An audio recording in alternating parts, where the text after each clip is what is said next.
Thank you for that good morning. It's good to see everybody.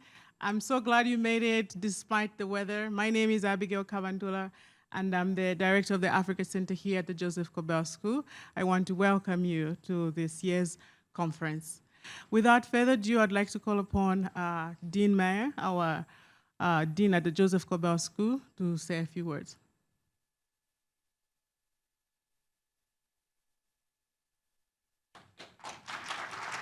Thank you. Thank you, Abby, and it's a pleasure to welcome everyone this morning. This is, how many years have we been doing this? You've been doing this, the 6th year, and really it's one of the highlights of our year. It's always enjoyable and festive, but also important, and probably no more so than this year. I don't have to tell you. I was just thinking about the context in which we meet today compared to last year. And without getting too grim about it, sustainable development in Africa, the topic of today's meeting, has a very different context this year. And all the more important, I think, that we have gatherings such as this to take stock of what's happening in the world and where we stand, and to remember that this is an important issue, important matter, set of important matters, not just for Africa, but for the world. Indeed, for the U.S., it seems that unfortunately, current administration has, I don't know what the right words are, clearly eviscerated U.S. government capacity in this area and is overtly hostile to many of the efforts that have been ongoing. And I think for all of us, it's a challenge to figure out how to respond in this moment, how to regroup, how to provide solidarity, how to work together to continue the work that is so important for so many people on the African continent. I don't need to tell you, you all know, but many in this country do not know just how important Africa is to the future of the planet, not just to Africa.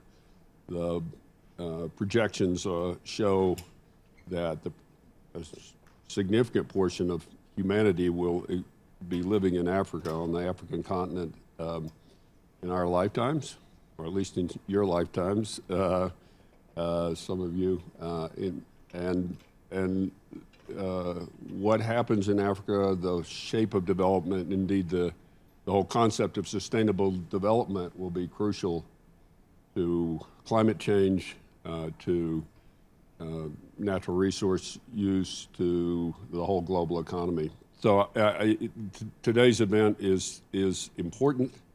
And perhaps even more so given the context in which we find ourselves. We have so many of our former students who were working at USAID or other related development agencies, and it's a very daunting time for many of them, and maybe for some of you here today. All we can do is keep moving forward, keep working at it. I do think the worm will turn and that there'll be a moment, and not too far in the future, where we'll remember how important this is in this country. Anyway, thank you, Abby, and all who were involved in organizing. It's always a very impressive program. Delighted to be here with you today. I hope you have a wonderful day. I do apologize for the weather. That was poor planning on our part. It's the only thing that the planners did badly, but we moved the coffee ceremony. Thank you to our coffee roasters and preparers. It's lovely, and to the drummers, and to all who've made this event possible, and welcome.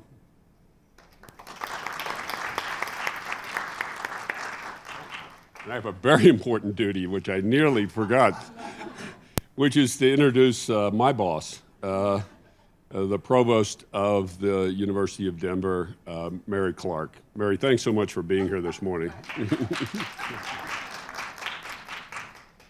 All right, good morning, one and all, and so delightful to see you. Thank you again for the coffee and the coffee ceremony.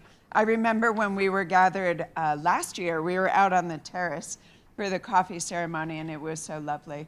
And it's just delightful to be here with you this morning. I'll second everything that Dean Mayer just said about how important the continent of Africa is to the flourishing of humanity.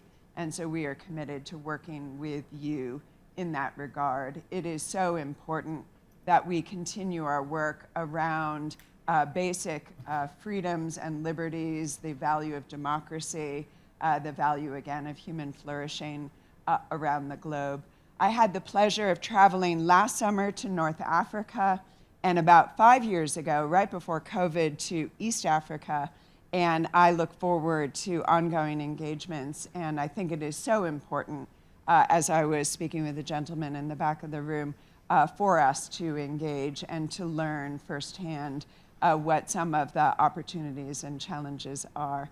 So I would second Fritz in saluting Abby for all of your work in bringing together today's conference and all the work that you provide in leading the Africa Center. It is so important and so promising to engage in this space, so thank you. I wish you all marvelous conversations today. I wish that I could be joining you and learning from you, and I know you will have very stimulating conversations. So congratulations to you all. Congratulations to Abby. And now on with your program. Yes, thank you, and salute.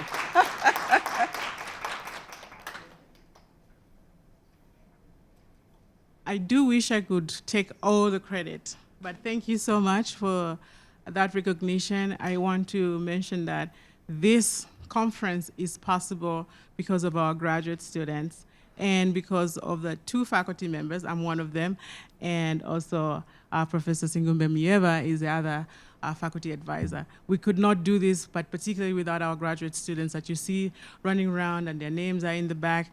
And one of them is going to speak a little later. Please show them some love. Thank them, encourage them. We don't pay them.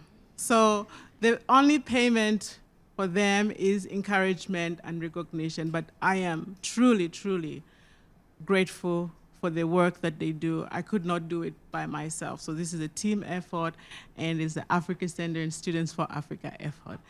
At this point, I'd like to call upon Singumbe Myeva to join me. We have a ceremony that we'd like to perform just to honor our elders. I said elders. Who is familiar with that term? As Africans, we are all about honoring our elders. Fritz, as I call him, my dean, my boss, has been extremely supportive. Every year, when Students for Africa give him a budget and say, we need you to supplement this much money, he doesn't ask questions. He says, all right, fine, I can do that. So I'm actually beginning to think that maybe we should give him a $20,000 bill at some point, see if he doesn't ask questions. He is very supportive of this conference and what we do at the Africa Center. The same for the provost. She's always encouraging and always at our events and speaking to us and encouraging us. So as the Africa Center and as an African, would like to acknowledge that through a ceremony of honoring them by covering them with, they're supposed to be blankets, but we are in the United States, we use scarves, and also because they can use them in everyday life instead of having a big blanket around them. All right. Just in a little bit, we'll have the drummers perform the traditional ceremony of honoring, and then we'll have Fritz and Provost Clark come over here in front, so we put the blankets on them. Are we ready, drummers?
You are free to dance.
As we transition, please feel free to grab a cup of coffee, grab some breakfast if you didn't have breakfast, and then we'll get back in 2 to 3 minutes.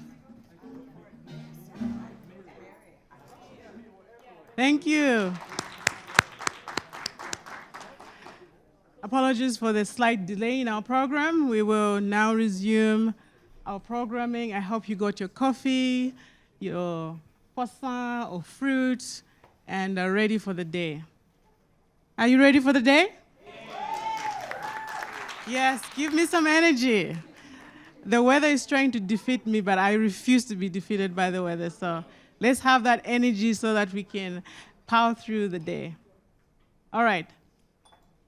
Like I said, my name is Abigail Kabandula, and I'm the director of the Africa Center here at the Joseph Kobel School of International Studies.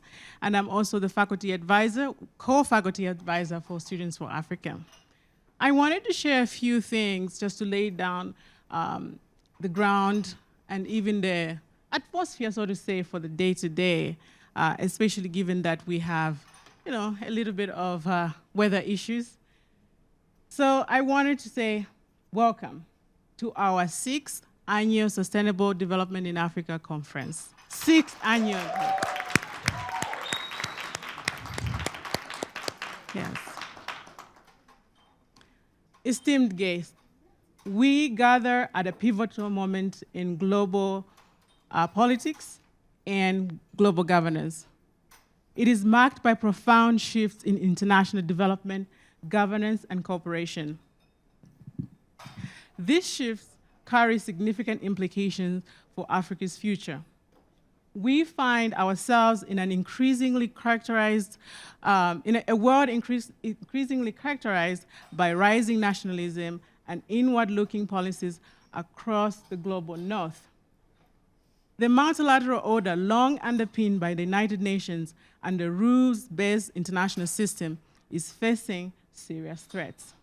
These global transformation, combined with the intensifying effects of the climate change, poses unique and far-reaching challenges for Africa.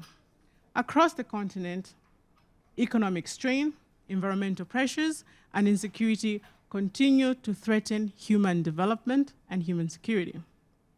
Conflict zones remain volatile.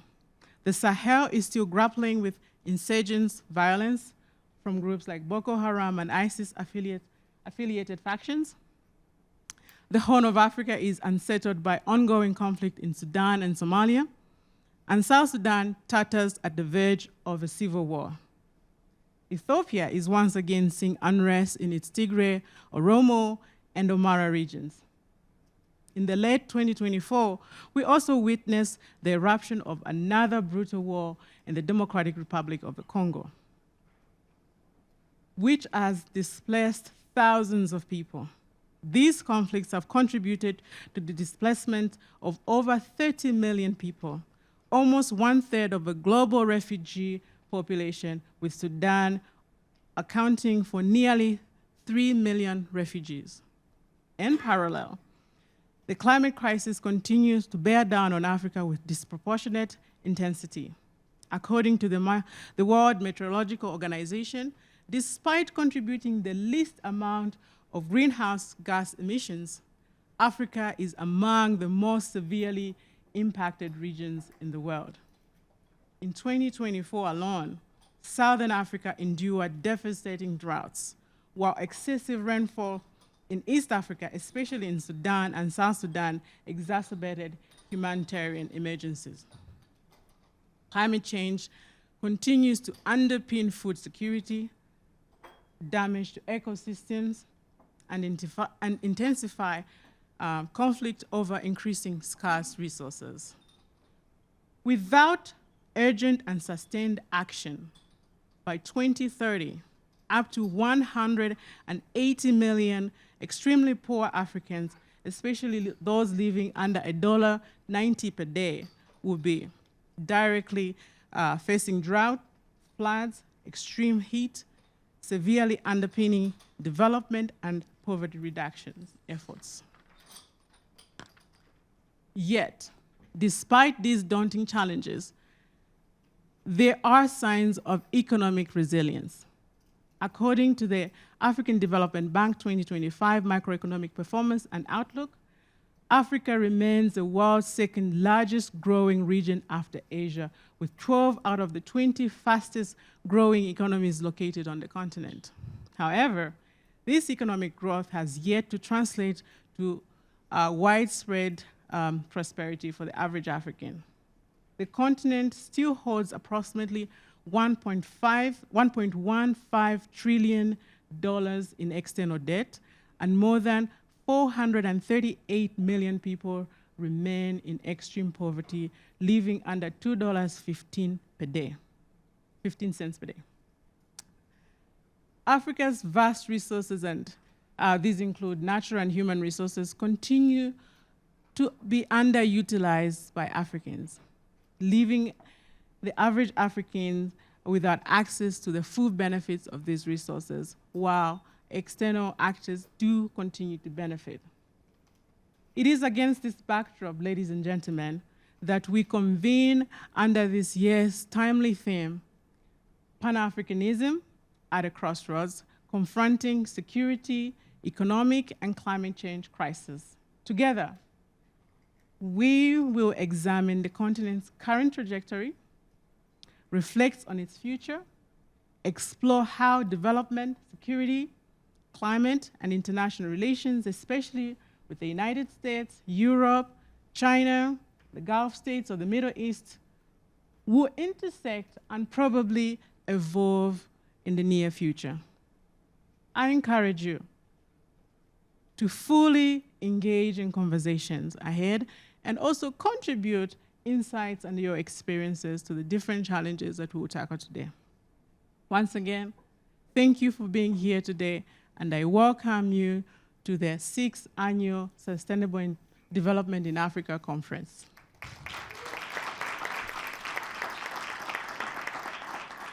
I'd like to call upon, I'm not sure if it's Tiwa or Pedro, Tiwa, who is a Student for Africa president.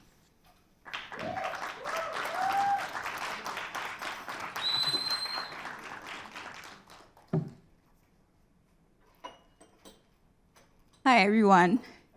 I feel so tall.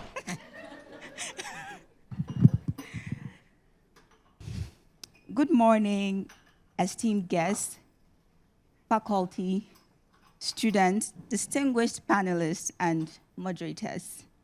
My name is Akosia Otiwa Ampofo, and as president, I lead Student for Africa with Emanuela Ibiojuba and Rose Petal van de Graaf.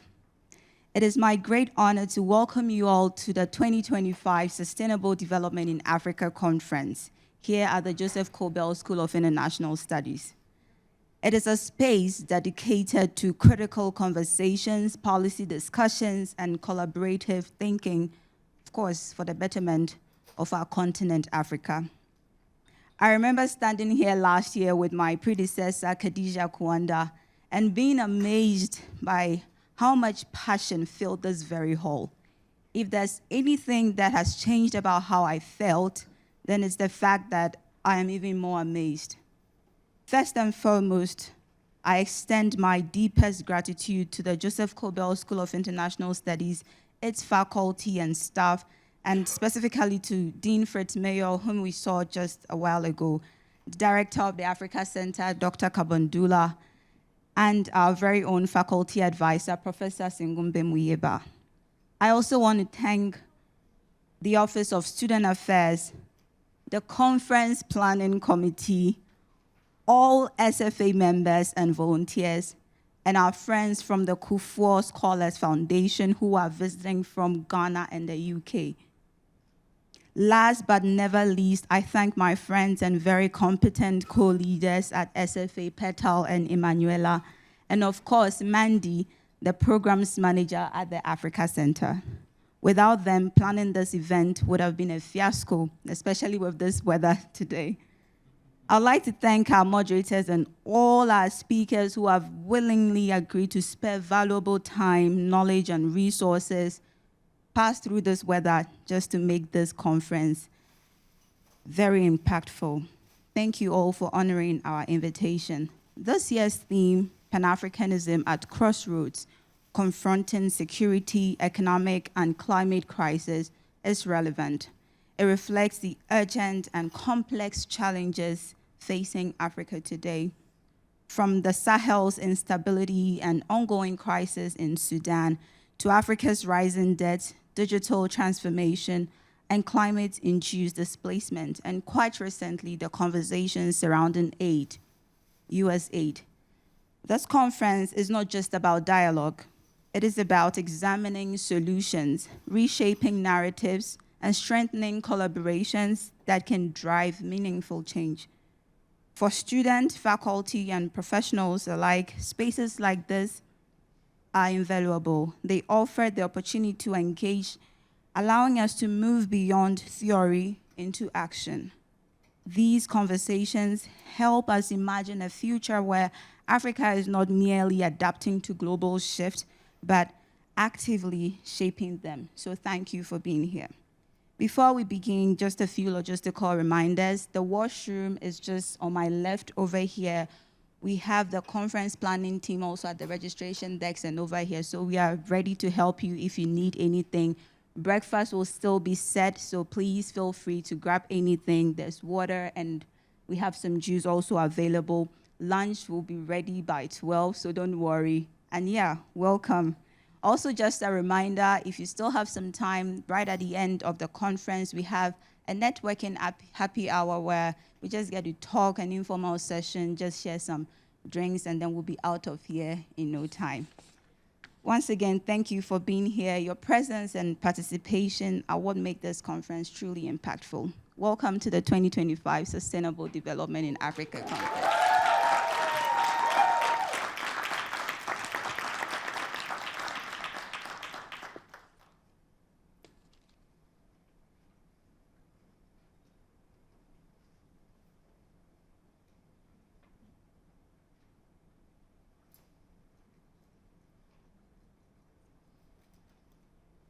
Thank you, Tiwa. I love the energy this morning. How are you all doing? How is our vibe? Is our vibe over here? Over here? Over here? Woo! This is how we do it. We are loud in Africa, aren't we? Yeah, we celebrate with passion, with enthusiasm, with songs and dance, and I am so happy that you are here to participate in this conference. All right, and to more interesting things in our programming, I would like to take this opportunity to introduce our keynote speaker today, Travis Adkins. But before he comes up here, I just want to say something about him, just a little bit, because if I say everything that Travis has done in the past 25 years, it's going to take me a long time. He's a man who has vast experience both in the US, in the Middle East, in Africa. He just has so much experience, so much knowledge, and it's so much a pleasure for us to have him and an honor. And we're so lucky because we also caught him at a good time when he's able to come, because usually he's very, very busy. And so for him to make time to be with us, it is truly, truly an honor for us. But let me read his bio, very, very short bio. We did request him to give us a very short bio. After everything that you do in life, you work hard, and people say, we want you to come, but just give us 150 words. So Travis L. Adkins is a senior executive leader in foreign policy and international development with over 25 years of experience serving in both the legislative and executive branches of the US government, various branches of the United Nations system, and prominent international NGOs and think tanks. He most recently served as the President and Chief Executive Officer of the U.S. Africa Development Foundation, and prior to that, as the politically appointed Deputy Assistant Administrator for Africa with the U.S. Agency for International Development, USAID, as well as the Staff Director for the House Subcommittee on Africa. Mr. Adkins has served in over 50 nations throughout Africa, the Middle East, and Latin America. He has held academic appointments from Georgetown, Carnegie Mellon, and New York universities. He is a lifelong member of the Council on Foreign Relations, holds an honorary doctorate in public service from Bridgewater State University, and is a graduate of Fisk University and one of the U.S. illustrious historically Black colleges and universities. Travis L. Adkins, please.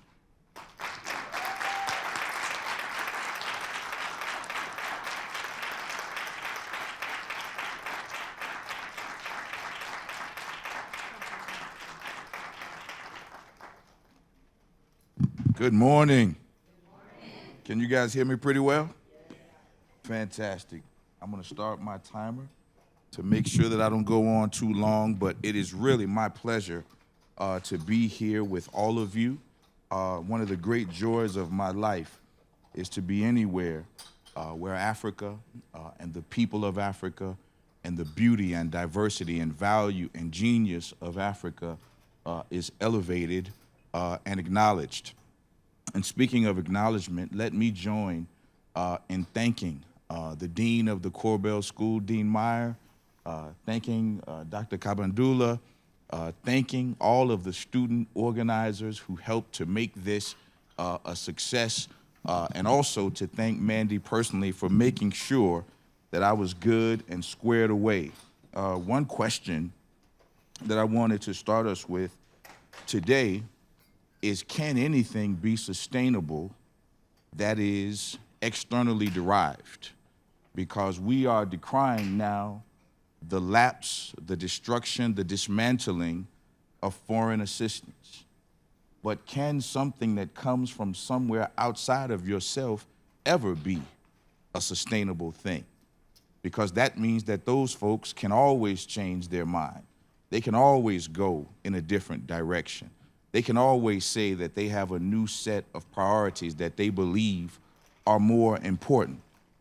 And one of the things that I want all of us to meditate on is how dangerous it is for us to become over-reliant on any single source of anything in our lives, right? That there's only one place to do international development in government, that there's only one place to derive your funding from the US government. No, you cannot sustain anything that is dependent on singular sources. And so let me just say, I couldn't be more honored to be in a room like this with people like you at a time as challenging as this. But essentially, you know, kind of central to my talk today is this notion of challenge and uncertainty. And, you know, we have a tendency to be prisoners of the moment. I love the saying that you have survived 100% of your worst days, right? Because what it suggests is that the next thing will probably be something that you can overcome as well. And I want young people and students particularly to have an emphasis on the notion that just because there are difficulties and challenges doesn't mean that doom is inevitable, right? None of us would be here if those who produced us and made our way gave in to challenges, gave in to despair, gave in to the disbelief in their ability to deal with the challenges of their time. And so this part of the human condition means that what we always have to be able to do is to develop community, is to develop strategies, is to develop resilience and character, and to come up with ways that we can envision actionable approaches to create the kind of world that we want to see.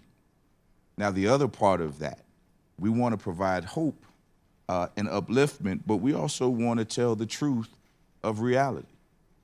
Another part of the human condition is that when you decide how you want the world to be, the spaces that you want to live in, how you want to feel, you have to contend with the fact that there will be other schools of thought and other philosophies and other nations and other people who have a completely different idea of the world that they want to live in. And history is replete with conflicts between people who have opposing views of what that world should be. And so the thing that I always want to instill in myself, in anyone that I love and care about, and in all of my students, is the notion that you will face opposition, right? That sometimes when you're a student, you can get wrapped up in all of the people who care about you and believe in you, in all of the people who have confidence in you, and all of the people that want you to know how special you are, and all of those things are true. But anybody that comes out of an institution like this, or is in the field of international affairs and foreign policy writ large, is going to face a very harsh reality when they come out of these institutions, which is that for centuries, a world has been created which is inimical to poor people, which has been inimical to women, which has been inimical to people that it sees and deems and makes marginalized, has been inimical to the development and cultivation of Africa for Africans, right? And so you actually are entering into a fight. You're not entering into a world where you should assume that you're being welcomed, because status quo is a real thing. And it is not a thing that has inertia.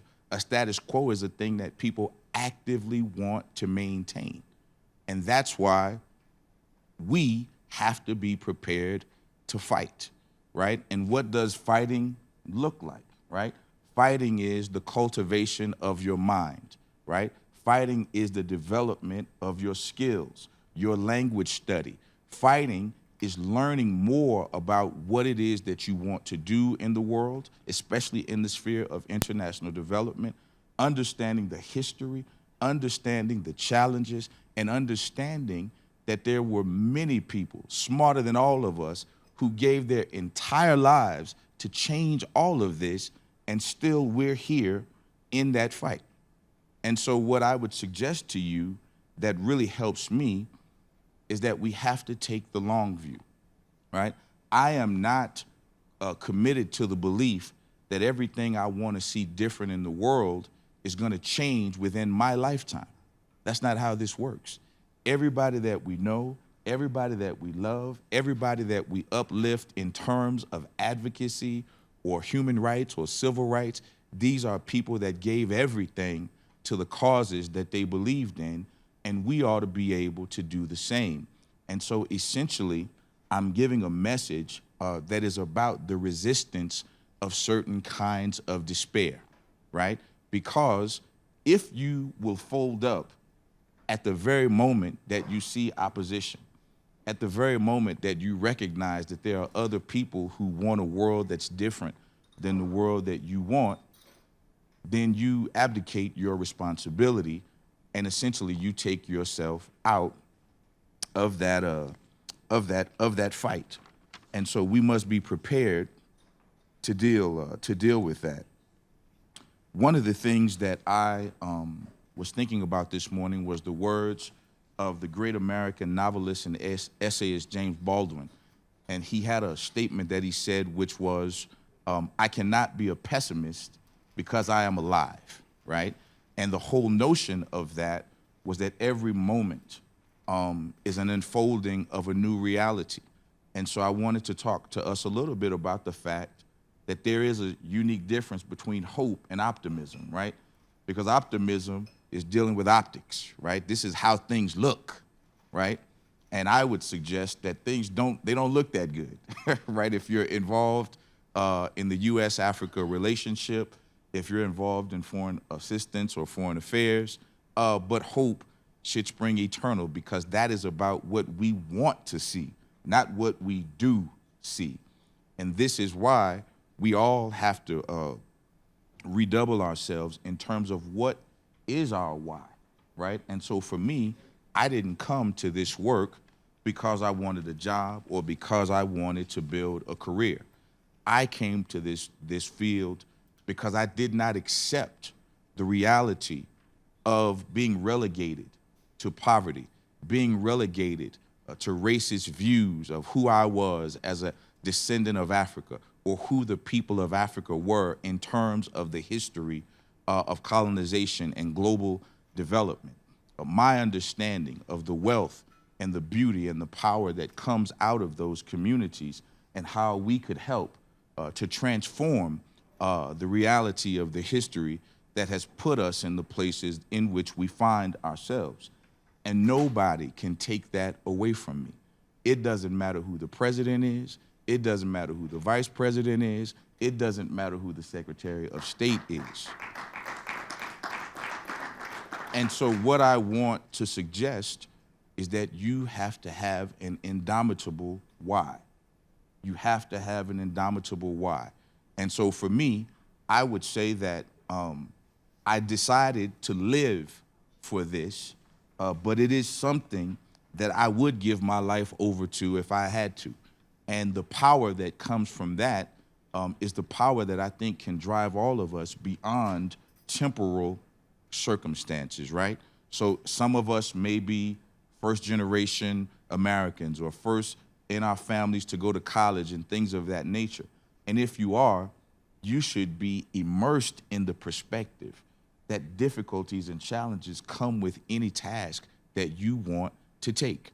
And so instead of trying to convince you that everything is going to be okay just because it is, no, we have to make it okay. And we have to take responsibility for the world we want to see ourselves. On that note, I'm reminded of a quote from Frederick Douglass, the great abolitionist in American history.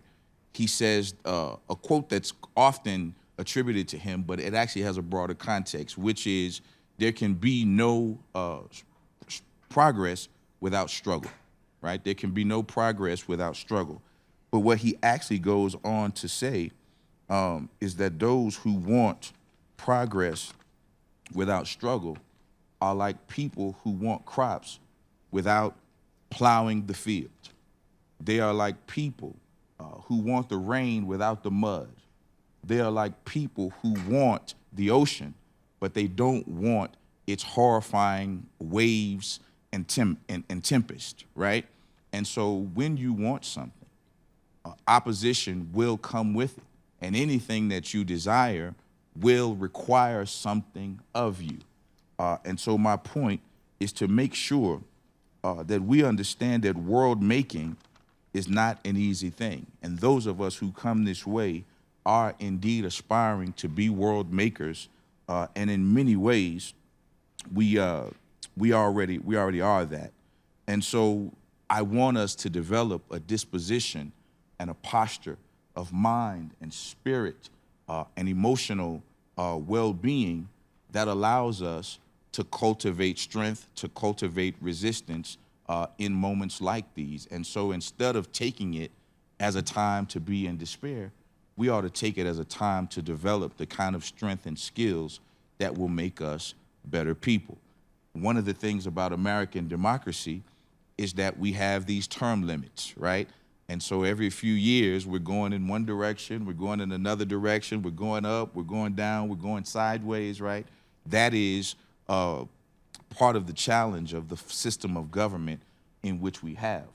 But it also means that when it is not going in our direction, we should be able to safely assume that trouble won't last always, right? That this too shall pass, that we have midterm elections, that we have elections that come up every 4 years, and that we should not take a momentary thing and decide that it's over, right? That we are lost, that our cause has no resonance any longer in the world, because obviously that is not true.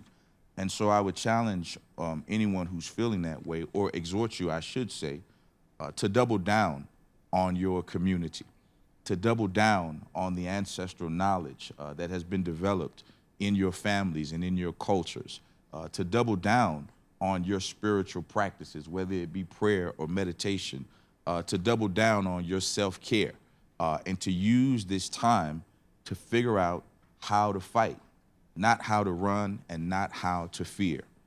The other thing I would say is for you to be able to redistribute your despair, right? If I'm feeling bad about something and I know that somebody else can do something about it, I'm gonna put that pressure on them, right? And if you have not been engaged with your local officials, with your elected representatives, with the administrators of your school, with various folks in your cities and localities, then you can't be serious about foreign assistance. Because one of the things I want to make sure that we're clear on is the connection, which is unbreakable, between what is happening locally and what is happening globally, between domestic affairs and foreign affairs, right?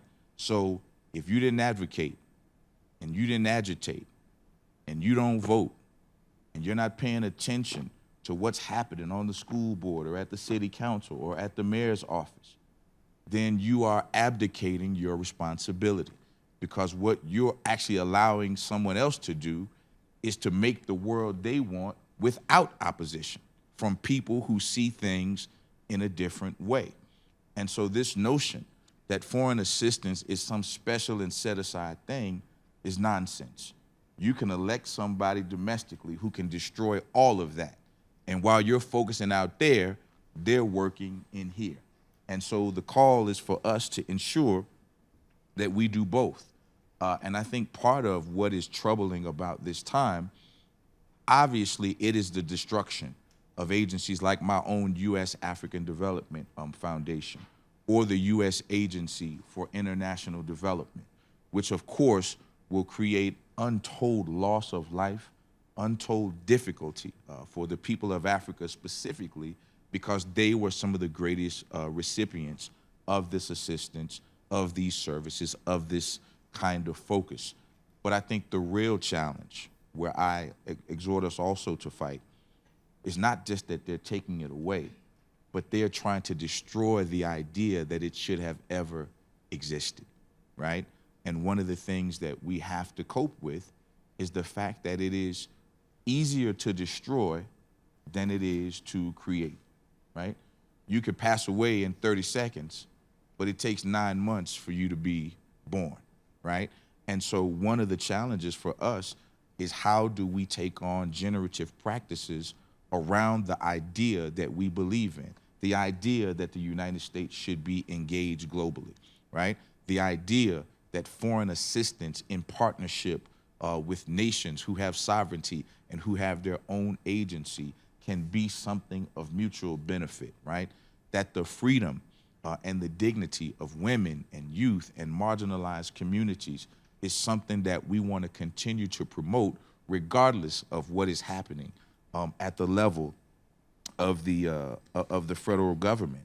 And right now, that is what is essentially being brutalized. And so this is the thing, right? And what I want to share too, because the people who are doing this have been explicit about it. They don't just want to end these programs.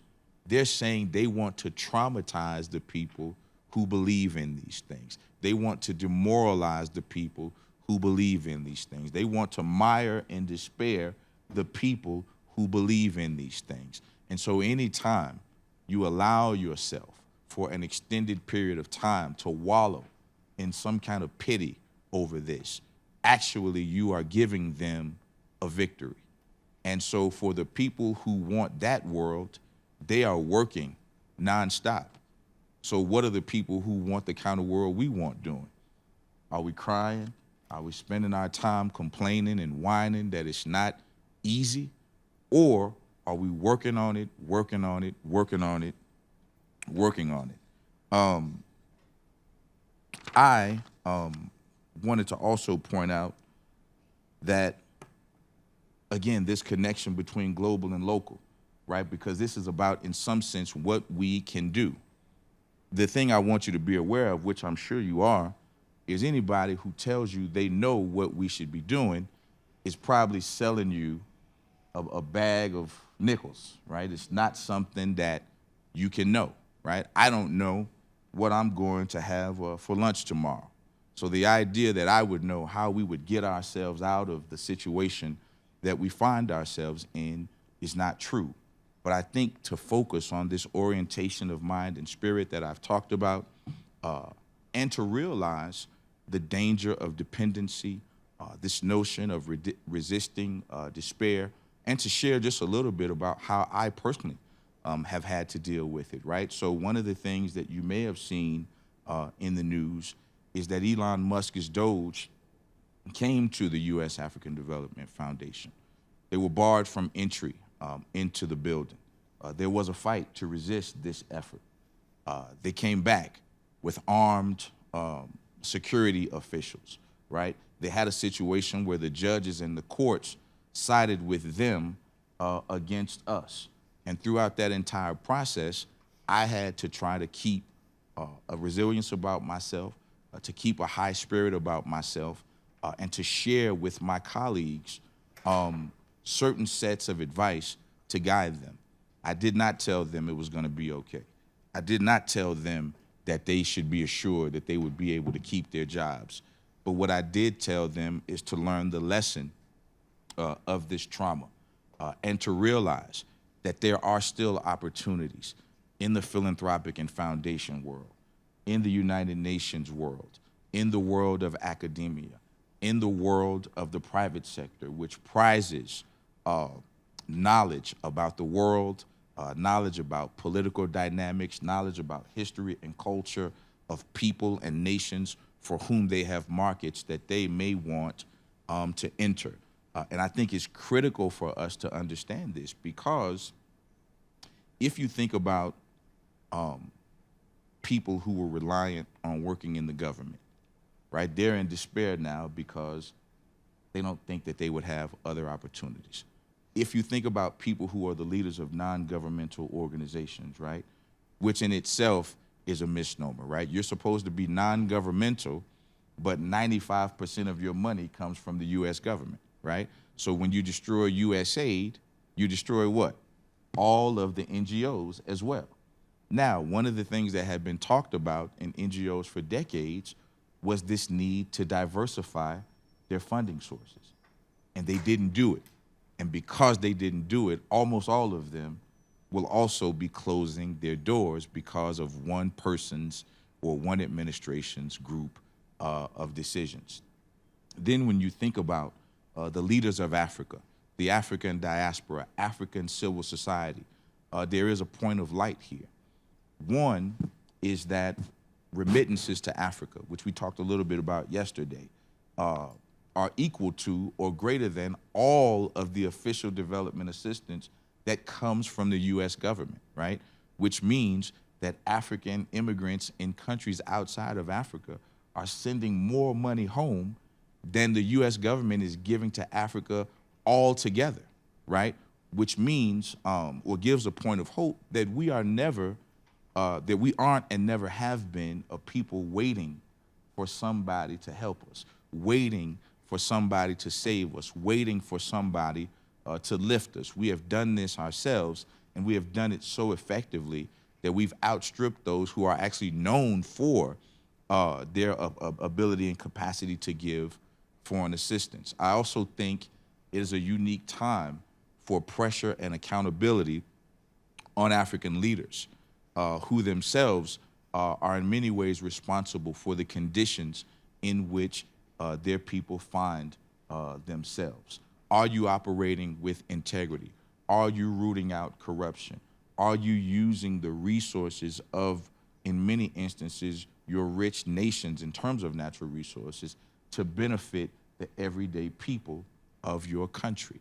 Do they have services? Do they have education? Can they get jobs? Or do they have to go to Europe to find an opportunity? Do they have to go to America to find an opportunity, right? Combating brain drain, these kinds of things.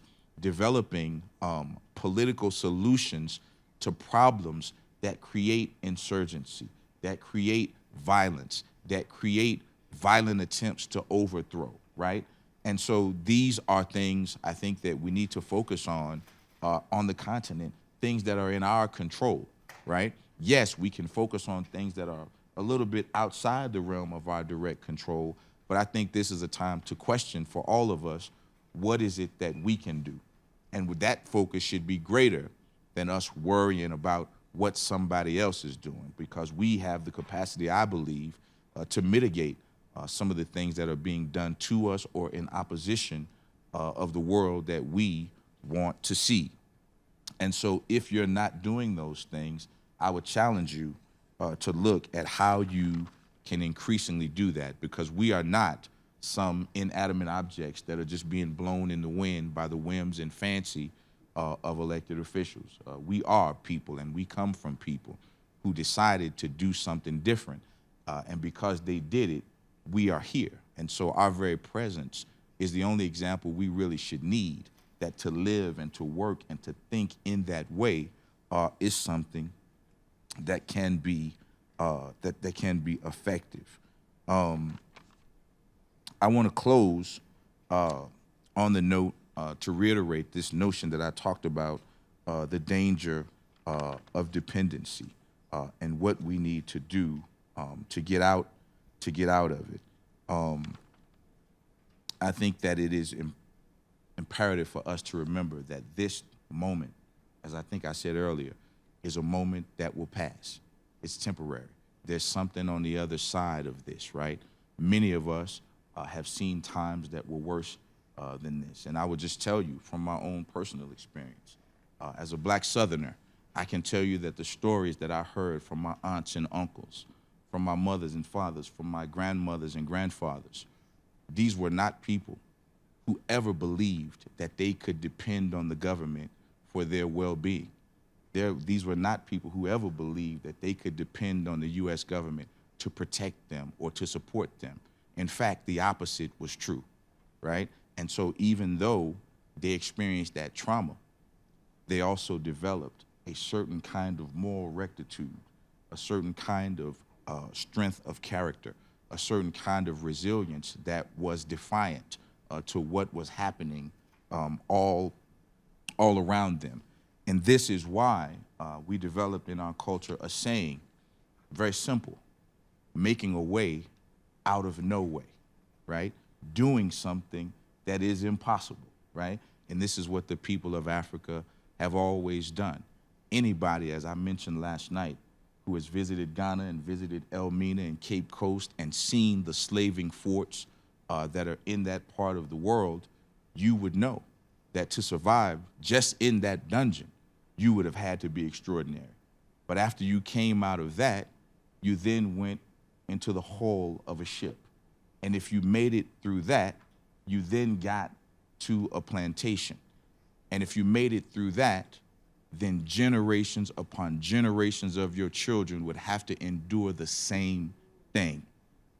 And somehow, those people figured out a way to make it. They figured out a way not to stop. They figured out a way to keep putting one foot in front of the other.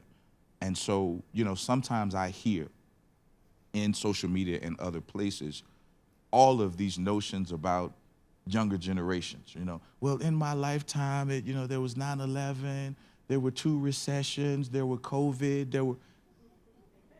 Yeah. You think that's the worst thing that's ever happened to anybody? You think you're the first one to go through a pandemic or a war or a global recession? Housing costs too much. Yeah, I come from a poor community. Everybody there was stressed economically, and they didn't have the opportunities that we have now. And so I don't mean to suggest that it is somehow weak or wrong to be bothered by the conditions in which we live.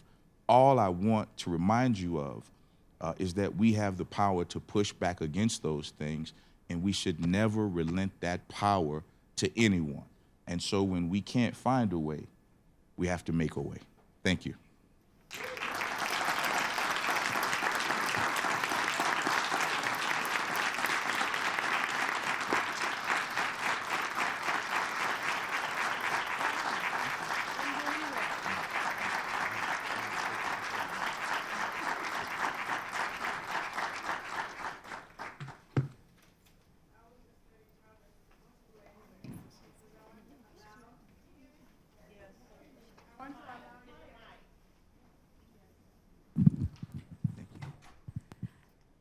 Thank you. I was just saying, don't go anywhere.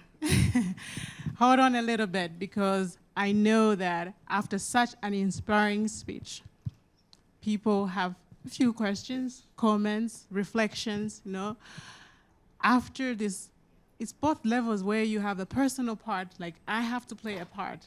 That's what I got from your speech. There's a role that I have to play. There's a role for our leaders. And so even coming back to the issue of the personal, what my role is, and I think reflecting on that would be very important from our audience. And the concept and the idea of resisting despair, I just love it, because I've been despairing from I don't know how many months now. So that is really helping me personally to just not to despair. So we'll have a 10 minutes Q&A. And would you want to sit down? Sure. All right, sit down. I'm going to stand up because I'll be passing the mic. Oh, do you want to pass the mic? Do you want to stand? I don't want to be too far away from That's good. That even makes it more impression. Thank you. It will be more impression. Okay, so we have two people who actually assist with mic, so I don't have to be here. So Travis, you take it away. All right, brother, please. Thank you very much, Travis. Very powerful speech. Thank you. Just want to find out, with your years of working at UDAF,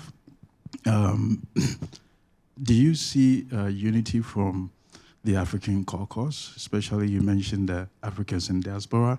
Do you see unity among them, and are they sort of fronting in terms of building funding capacity to be able to support our own rather than depending on the U.S. Funding? Yes. And also my second question is, now that we have a different posture from the current administration against philanthropic work, how do you plan to survive in the next 4 years? Yeah. Well, I will just be brief, brother, so we can get to as many questions as we want to, or as we can, I should say. A couple of things. One, on the notion of unity and diaspora, right? I think what we have seen over the last decade is a huge renaissance in the notion that anyone of African descent has a stake in what is happening in Africa. And I think a big part of the challenge with that is to recognize and accept that we're not all the same, right? But we don't have to be, right? People talk about who has the best jollof, right, in West Africa, right? And what I tend to say is, see, you got your answer, right? But what I tend to say is, I don't care what kind of jollof you like. I just want you to have rice, right? And I want you to be able to have electric power to cook it. And I want you to have that in the context of personal security in a nation where you have the ability to impact the way in which you are governed, right? And so I think the fact of the matter is that war and conflict and history and policy and enslavement and colonialism have made us a people in a way, because we're having the same experience on both sides of the Atlantic Ocean. And it would benefit us to look to one another, as we have done historically, to figure out how we navigate those things. As far as me personally, in terms of surviving the next 4 years, here's what I would tell you. I've worked in refugee camps. I've worked in wars and conflicts. I come from a certain kind of community in America. I've seen all kinds of violence and despair. I teach in prisons, and one of the orientations of mine that I have is that life absolutely is a gift, and you cannot take any day for granted, and no day is promised to you. And I've seen that reality over and over again in the course of my life. So I don't think about the next 4 years. I'm thinking about today, right? Because the people who we're saying we want to oppose for the next 4 years, they might not be here tomorrow, right? And we might not be either. And so the thing is that life is always now. Yesterday is gone and tomorrow is not here yet. You can't act in Thursday and you can't act in Saturday because today is Friday. So the thing is, what are you doing now, right? And I encourage all of us to be present in the life that we have. Don't be thinking about 2029 and 2025, because you don't have that now. What you have today is today, okay? Who's next? Anybody else? Please, in the back, far back. And I'm coming to you guys too. Just want to make sure I get my sisters in here. Thank you so much, Mr. Adkins. My question's around the youth. I want to know, what do you think is something that the youth could be doing right now, like especially in Africa, right, to maybe alleviate some of the issues that we're seeing on the continent? Because people will say, oh, I don't have money, but then you see their WhatsApp status and they're at the bar. That's right. So it's like, what can the youth start doing that can actually maybe work that, they're not doing right now? Yes. Well, what I would say is that youth should be doing what youth do, right? And anybody who's been a teacher or is a parent or has babysat, you know what youth do. They agitate, they explore, they complain, they cry, they ask questions, they seek new ways of looking at things, right? And so this is all they need to do, right? Because one of the things about our continent, we know it is the youngest continent in the world, and many of the countries in Africa have up to 70% of their population being under 30 or 35 years old. And what I can tell you about old, antiquated leadership is they will begin to feel a tremendous amount of pressure if they have 75% of their population asking for, advocating for, agitating for a different kind of reality. The one thing that I always want to say to people coming up after us is that there's people who went before you who did more with less, right? And now, when you start to talk about social media platforms and when you start to talk about the genius of young people to use these things, right? And it's really cool to use them for comedy or for entertainment or even to generate income for yourself. But what if you started to use them more to plan, to organize, to advocate, to push for the kinds of changes that you want to see in the world? And I can tell you that anybody who is foolish enough to ignore the women and youth of Africa, what I like to call the marginalized majorities, right? Because they're treated as if they are some special interest niche group when actually they're the overwhelming majority of the population. And I don't know what kind of a fool you'd have to be to think that you could sustain a governance or a way of life that ignores that many people who have that much power in a society. Some of you, yes, brother, please. She's right here. Thank you so much. So one thing that I heard from your talk that really stuck with me is this idea of regenerative practices. You know, you talked about it takes 9 months to give birth and Yes. just 2-3 minutes to die. So what I'm getting is this idea of remembering that we sort of tend to forget. So how can we remember? How can we give birth to ourselves again? Yes, yes. I think for me, it's very simple. This is why I kept mentioning this notion of community, right? And I'm sure all of us have experienced, you know, you have a tough day at work and you talk to one of your uncles or aunts for 5 minutes and they put you on your on the right path. Sometimes in a gentle way, sometimes in a way that you might consider tough love, right? To remind you of the difficulties, right? One of the things I say to that point, and I was saying last night, if my grandfather had the ability to trade places, he takes my life, I take his, he would do it in a heartbeat, right? And so as much as I can complain about the challenges we still face, he faced even greater challenges. He did not get to live in a society where he could realize the cultivation of his God-given gifts. And I can only complain so much that I have some challenges in trying to do that, right? But when he looks at me, he would say, well, you made it, right? But every generation has a responsibility to continue that forward struggle because this is who we're saying we want to be. Or at least that has been how our nation has been, right? The biggest critique of America, you could say that we have not lived up to the aspirations of our ideals. But the thing that has helped us is we've maintained the aspirations and the ideals. Now, one of the fights from my community is sometimes in our society, people want to pretend that we have arrived at that place. And the one thing that my community has been saying this whole time is, no, we're not there. This is a lie. Because if it's not true for us, it can't be true for the entire nation, right? Another thing I'll say to close, and goes personal, right?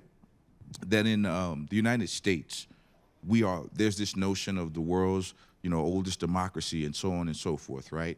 But if you look at that, you say, okay, 1776, we're founded as an independent nation. 1920, white women get the right to vote. That's 150 years. Were we a democracy from 1776 to 1920 and 50% of the population couldn't vote? I don't think so. Some people would make an argument that that might be true. 1964, 1965, the Civil and Voting Rights Act are passed, making Black Americans essentially full citizens in our society. Now, I was born in 1975.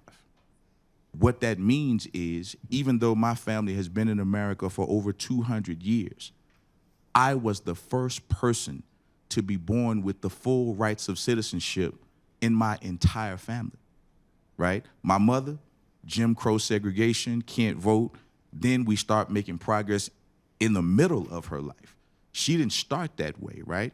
And so if I, at 49 years old, am essentially a first-generation American with the full rights and so on and so forth, it's implicit for me that time and history is a part of my development, right? And as great as I could think I was, you would always tend towards humility because I only have achieved because I had the support and opportunity of people who were not afforded the rights that our nation promises, which I've gotten more of than they did, even though I'm still fighting to have more than what we do have. And so I think this is critical because otherwise you can tend into whining, you can tend into depression, you can tend into this self-flagellating that no one has ever suffered as much as you have, when millions of people have suffered way worse than we are right now,